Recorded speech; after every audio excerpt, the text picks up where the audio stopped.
You're watching Underground Downtown, where you're living. Get ready to learn about all styles of music from local and national artists.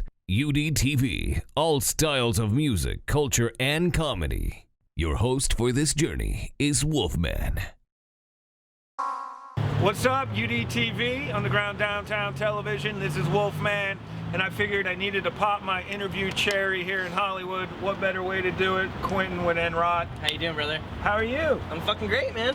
So, do you consider Enrot a Hollywood band, an LA band? Like, what do you call it? Yes, we are totally a Hollywood band. Enrot has had a few different lineup changes before I was in the band, but where it stands right now, Hollywood, LA locals, man. So people are going to hear that and they're just going to assume spandex, poofy hair, right? You got to set them straight. I guess if you want to say, hey, we're Steel Panther, but no. But do you get that? Like when you say we're a Hollywood band, do they kind of pigeonhole you? Well, or? I don't think so, but it does seem it's a little stereotypical in that way, you know? And Enrot's actually the exact opposite. You guys are pretty much... We're metal. Yeah, we're singing, we're screaming, we don't have a subgenre. We're a fucking metal band, is what we are, you know? So. And that's what you say? I hope I can say fucking. I would appreciate you not fucking cursing. Well, fuck that, but alright, cool, I won't do it. I appreciate that shit. But, dude, like, I met you a couple months ago, man, and you got, like, you do a lot of ground roots promoting. That's one of the things that I thought was good about Enrot. Thank you. Man, you're really out there. You come I up try, with people. man. It's hard, but you gotta show your face, man. You can't just use Facebook and Instagram and all that, although it is good tools to market yourself, but, you know, old school, man. You have to go out and talk to people and shake my hand. Hey, this is what we're doing. Hey, I'm a physical human being, you know? You're kind of like a musician but a politician in a way, right? Because you kind of have to go up to people and... Shaking babies and kissing hands. I love that, dude. What, like, when you meet people, do you also use it as a tool to get laid? Because it's a great gimmick, right? No, I don't. Hey, I have in the past, but recently, no, I do not. No. So what are the babes like in Enrot show? Are we getting a nice... Usually there's a pretty good girl crowd, you know. I'm even surprised when I look out there and see the whole front rows females, you know. But I do have a girlfriend that I love and all that stuff. So, okay, I got that. You know? But you know, when you're on tour, you know. How does that work? Like that's part of the biz, right? Hey, honey, titties are in my face. I can't help it. I mean. You're just not allowed to motorboat the titties? What's the deal? I don't know. That sounds like a trick question there, Wolfman. It might be. So it's easier to ask for forgiveness and permission is what you're saying. Yes. I got you. So, do you since you're in a relationship, do you throw the strange to the band members or what? If I can, yeah. So they must love you, dude, because they're like, well, Quinn can't have it, so I might as well motorboat away. Well, and then I'm like, hey, check out my bass player, and they're like, nah, I'm good. He's a bass player. It sucks he's not here to defend himself, but I can vouch for him. He's good. Okay, that's awesome. So let's go into the music real quick. Please. All right, you guys are heavy, you're brutal. A lot of bands nowadays, they do the singing, the melodic shit. You ain't really throwing that around. No, I mean, some have said that it's a little predictable, but to me, it just feels right. You know, I'm not the best singer, so I'm not gonna go out and do the whole kill switch thing. You know, like.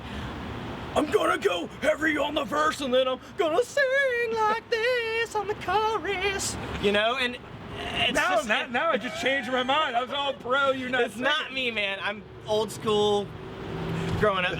Actually, to be honest with you, the band that really got me into the whole singing, streaming thing, Fear Factory. Oh, okay. And since then, it's kind of got thrown around in a lot of different ways, and it doesn't feel right to me. So I just...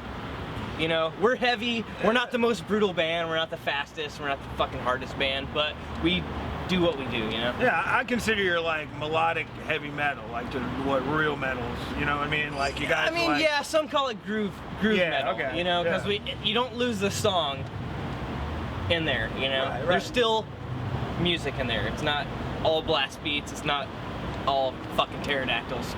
You know, I was just about to ask you, instead of singing, have you thought about just doing pterodactyl chants? Because I've heard that that's one of the best things Yes, about I have you. thought about it, yes. Like, just break down a song into pterodactyl. Can you show me a little bit? Like, dude. And then I'm gonna sing like this. That's what I'm talking about. How do you not do a pterodactyl breakdown? I do at That could be least famous. one a show. Oh, you do? Yeah. Okay. And a lot of times before the show. Were you? Is that like you're singing your prep? You know, some people go in there, la la la la. You're like, It's part of a vocal exercise, but it's not the whole shindig, yeah. no, it's not. Where's the rest of it? I actually do vocal exercises too, because it does help. All right. You know, I'm like, me, need a shot. And then people just give me fucking drinks. It's great. So you pretty much like memorize people with just a pterodactyl. Were you raised by them? Where does it come I was from? definitely raised by pterodactyls. Like, you were raised by wolves, obviously. Obviously. Why else would I be called I was a wolf, raised man? by pterodactyls. And it's weird because they're like, Q, you're a human. Pterodactyls, they've been extinct. But it's Yeah. like, I just tell them, fuck you. I mean, like I feel like we were gonna argue like who would win, a pterodactyl or a wolfman. I would just I'm not biased or anything, but I think a not at all. pterodactyl would swoop down and carry a fucking wolf off. Like, Yeah, and then a victory call, a victory chant. like You know, if out I into the Hollywood was sunset. gonna say if I had to die, that would be the way I want to die. That's pretty epic. I would die pterodactyl style. I think I would. Pterodactyl. But I just make up a name. I think I just made up a word, dude. I'm digging it. Hanging out with Enrot, Quinton. Let's talk about what are your 5-year plans? What are you trying to do with Enrot? What are you looking to do? Tour, get a record deal? I mean, I'm not gonna say no to a record deal that's. Do they Yeah. even exist anymore? Yeah, we've turned down a few indie labels Oh, okay. lately, you know, just because they weren't in a position more than us to do anything for us, you know.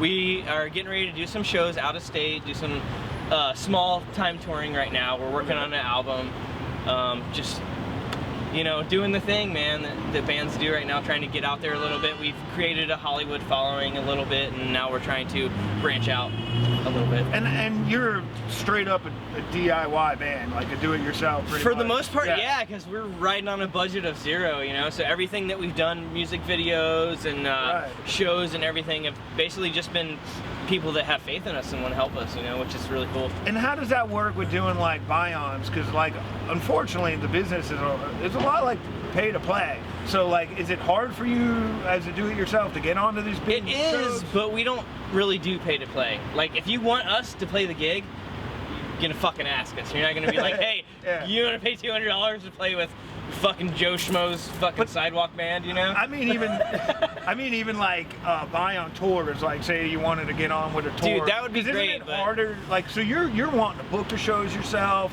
get the van. Right like, you're now doing we press do, for- yeah. Oh, that's yeah, awesome. yeah. I mean, we would love to have management and representation, but Yeah. right now it's you know, I don't blame them, because it's really hard to take a risk on a band that is just a local band, you know. Right. And right now that's what we are. Yeah. You know, we're good, but I'm not putting us up there with the Devil Drivers or the Lamb of Gods yet, you know. Yeah. We're just working and fucking paying our dues and doing what we got to do, you know. So your 5-year plan would probably be like at the end of the 5 years to get on the Righteous tour, to get maybe some backing.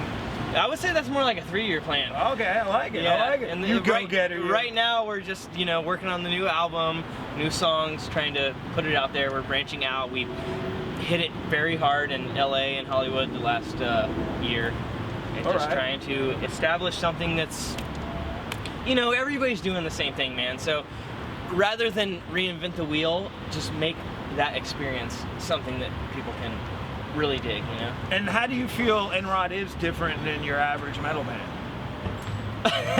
The Well- titties? The titties. Probably because we're not trying to be the heaviest and the most brutal band there is. Yeah. We actually try and keep a song in there, you know. Goes back to the whole being a musician thing, you know. Right. I don't know, man. It's just we really want to branch out there with connecting with the people, being the party band. You know, I hate to bring Pantera into it. No, They're one of my favorite bands, but it's like they did something right by going out there and people really dig it. You know, they dig what they do, they catch the vibe, and they reciprocate. Well, they're part of the party. A lot of bands, I was just about to ask you this, so it's a great segue. A lot of the bands are like, oh, you know, we got to go up sober, we got to nail the performance, and then other bands take it to the limit, and they're like, dude, let's party, let's be part of the crowd. Well, you got to be in between there. Yeah, okay. You're gonna start sober, because if you start carrying the gear drunk to the stage, there's gonna be a problem, you know. So by the end of the set, the bottle's kind of empty, but in the beginning, it's full. Is that what you're saying? No, I mean, I just think. No, he's like, no, it's got maybe half full. You got to keep that bottle going throughout the show.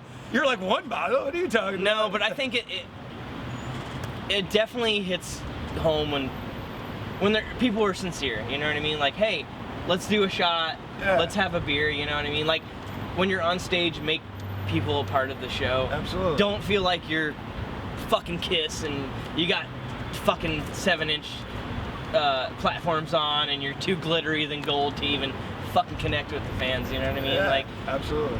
I just, to me, growing up, I never dug on that, man. So when I get on stage, I am another version of myself, but I'm still myself, and I, you know, want to reach out to the people. And in between songs, man, you're a lot of singers either just kind of go on like a rehearse spiel, or they just really don't say anything. I feel like you just kind of make it yourself. You just kind of act it yourself and have like little one-liners and kind of just live in the moment. Well, you got to, per show, see what you got to do, you know? But you do have to connect a little bit. You got to... You know, I mean, hash it out a little bit with the people, and hey, is this what you want? Oh, I can't hear you, you know? Work the crowd a little bit, man, and that's what separates like a good singer from a good frontman. Yeah, and I can tell that you actually care about what the audience wants. A lot of the singers don't. They're just like, I'm going to give you what I want. And I can tell I mean, the audience is there for us, you know? Well, that's a great attitude. Dude, a lot of Hollywood bands don't have that attitude. I'm sorry. But. Yeah, no, I agree, and I don't like it, but I do agree with what you're saying there. So a lot of bands do cover songs, and some of them fuck them up, and others really grab, you know, the roots to, you know, who they are, and others just do what they do. I've seen you do cover songs, but I'm hearing of one that you're about to do that's really intriguing. Tell me about it. Yes, we have actually a couple cover songs in our arsenal right now. We do currently Black Sabbath, Sweet Leaf, because we all really love to smoke marijuana. Down with dope, up with hope.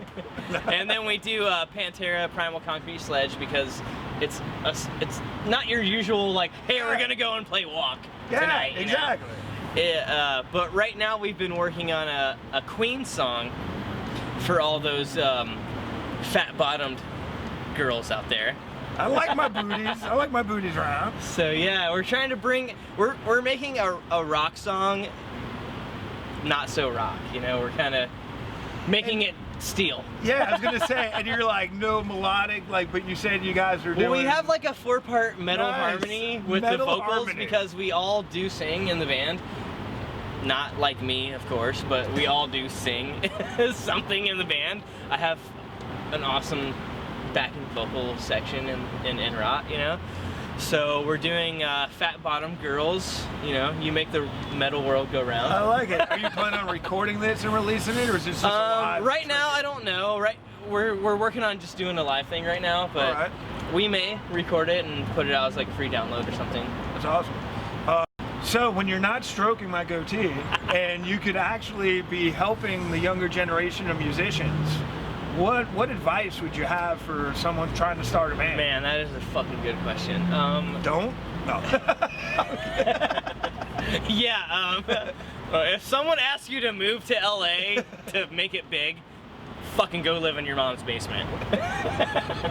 But for real, no, take everything to heart, you know what I mean? Like, go out there and be the person that you see yourself as being. Like, when I'm on stage, it's Dr. Jekyll and Mr. Hyde. Like, I go up there and I am the Q, this strangulating, fuck, oh, I hate everything Q on stage, you know? But then when I get off, you know, I felt like it was a full release, you know? Like, I want to go have a drink and, hey, let's It's like your therapy session. It's more than a therapy session, Yeah. man. So just really take those feelings to heart. Do it.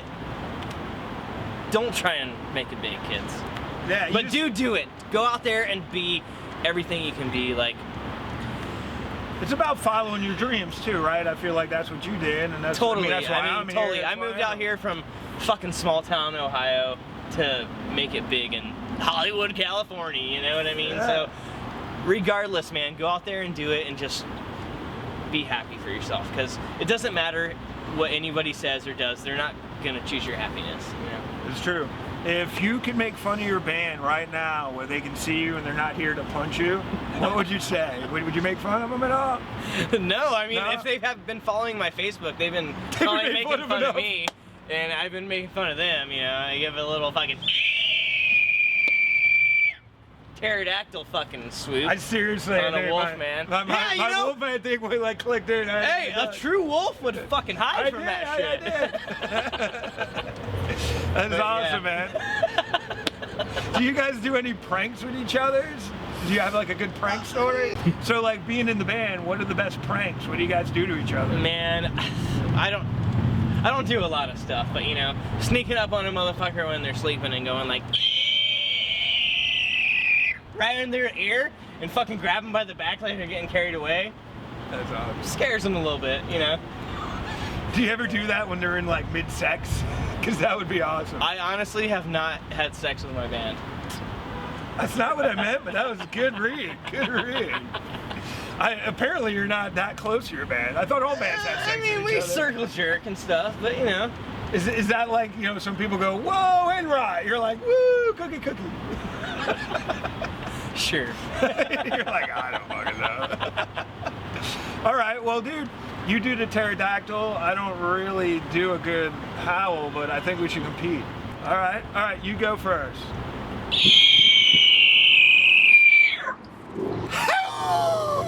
That was bad. I think I just got eaten and killed and Carry destroyed. him off. I'm gonna feed the family tonight. Dude, I fucking love you. I love your band. Love you too. Thank you. Wolfman. Thank you for popping the UDTV cherry. This is the first interview with Enrot in Hollywood. It's been fun. Do you see the sign? Am I on the sign? Am I fingering the sign? Okay. It's been Any real. last thing you want to say? I just want to say, come check us out at the Viper Room. We're playing with Desecrate September 21st, a big show. And then we're also playing with DRI on Halloween night at the Black Castle. So come check out Enrot, working on a new album. We got tons in store for you guys, so thank you. Where you living? You live in UDTV. Peace.